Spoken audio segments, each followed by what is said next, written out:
Sure, so I'm Sam Thalmann. I'm a wildlife biologist with the Marine Conservation Program. And Sam, how did you get involved in this operation?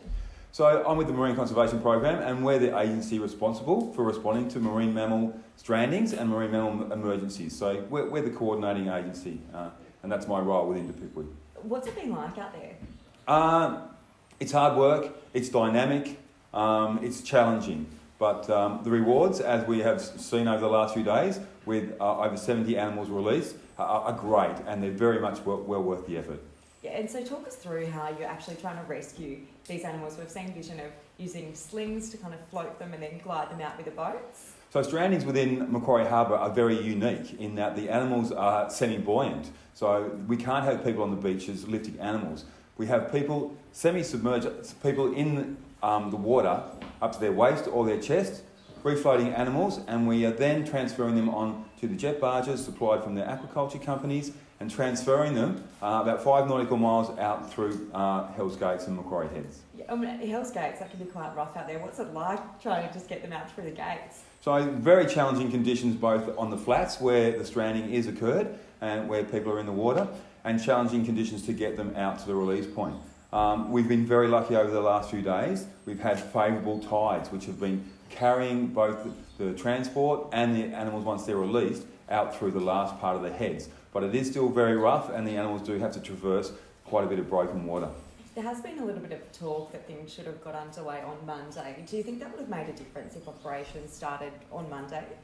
It's such a logistically challenging area that certainly we weren't in a position to commence operations on Monday. As you can see, we're using large vessels that are required to transport the animals, and we have people in the water and they need to be managed intensively, and safety of those personnel is first priority. So given that the animals were semi-buoyant in the water, in cool water conditions, and there was no sunshine, we had the confidence and we knew that we could prepare properly before starting commencing operations on Tuesday. And emotionally, what's it like for you as a volunteer out there and just seeing this heartbreak? So it is challenging for volunteers and staff out there. It is emotional. There are animals swimming around, they're vocalising, we can see the pond, the bonds and the pairings within them. But as I say, we try to focus on the rewards when we do get those animals out. And 70 that you've rescued, are you seeing that as a big win?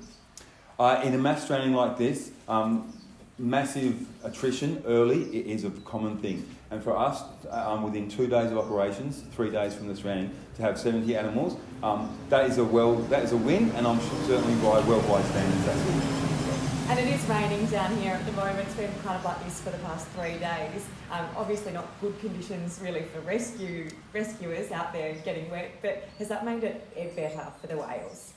Cold and wet, as you say, it's tough on the rescuers, but it's ideal for the whales. But for the rescuers, yes, the cold conditions in the water, there's currents around, maintaining people's safety, keeping people warm, rotating people in and out through the water is our priority, and maintaining safety for everyone involved.